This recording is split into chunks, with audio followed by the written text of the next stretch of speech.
Эгерде жайылып оттоп жүргөн койлор алыстан бир карышкырдын же болбосо иттин каранын көрсө баары качышат. Анткени карышкыр ит койлордун душманы. Алар койлорго жетип алса, баарын жер менен жексен кылып жок кылат. Ошол үчүн койлор андан качат. Мүмкүн болушунча алыс болушат. Эгерде ошол карышкыр же болбосо ит койлордун терисин жамынып, ошол топтун арасына кирип ала турган болсо, анда койлордун баарын кырып жок кылат. Негизи карышкыр бир эле койго тыйат. Бирок ал ач көздүгүнөн баардык койлорду 100 кой болсо баарын өлтүрүп, бирин көтөрүп кетет. Инсан баласы да дал мына ушул сыяктуу туугандар. Эгерде инсан бир душманын көрсө, мүмкүн болушунча андан алыстайт. Анткени ал душман. Мага зыяны тийип калбасын деп, мүмкүн болушунча андан алыстайт. Эгерде ал душманы, мен силердин душманыңар эмесмин, мен силердин тууганыңармын деп душмандык терисин сыйрып, туугандык кейпин кийип келе турган болсо, анда ошол элге, ошол жерге, ошол адамдарга анын залакасы тиет. Кандай эле карышкыр койлорду жегендей, ал душман дагы ошол адамдарды жок кылат.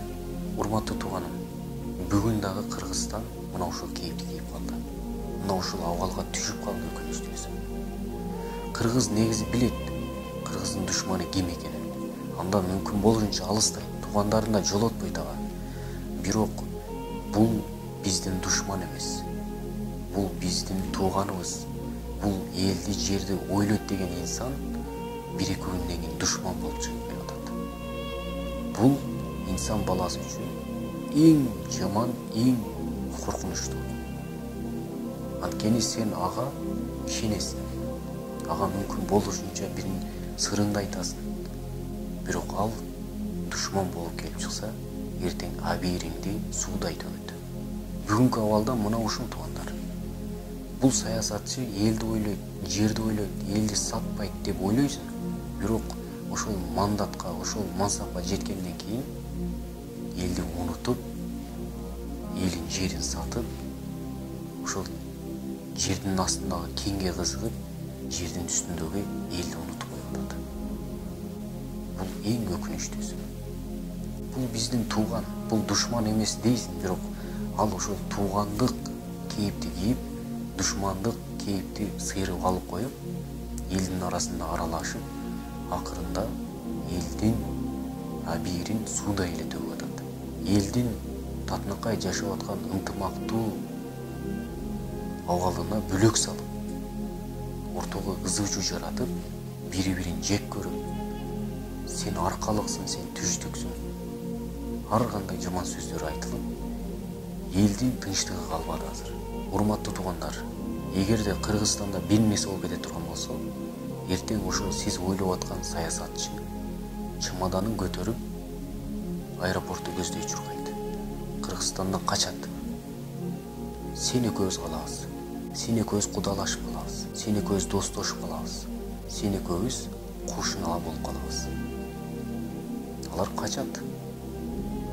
Ошол үчүн туугандар, биздин динибиз да, дилибиз да, тилибиз да бир. Эч качан бири-бирибизди бөлбөйлү. Эгерде биз эл бир муштум боло турган болсок, ою жаман саясатчылар эч качан бизди бөлө албайт. Эч качан элдин эки ара бөлөк сала албайт. Мисалга ала турган болсок, мисалы бир чыбыкты жөн эле сындырасың. Бирок 100 чыбыкты эч качан бир сындыра албайсың. Саясатчыларга да айтарым, урматтуу саясатчылар, элибизди өз жайына койгула. Мансап талашып, башка бир бөтөн адамдын, бөтөн инсандын жаны менен ойношпогула, каны менен ойношпогула. Ушул инсандын убалы эртең силердин үй-бүлөңөргө тийиши мүмкүн. Бир адам өлсө өлсүн, бирок мен бийликке келейин деген адам эч качан Кыргызстанды ойлобойт.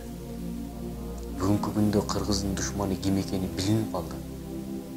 Эгерде бетиңиз болсо, ошол жакшынакай бетиңиз менен саясаттан алыстап элге аралашып жашай беребиз. Кийин кеч болуп калат. Эсиң барда этегиңди чий.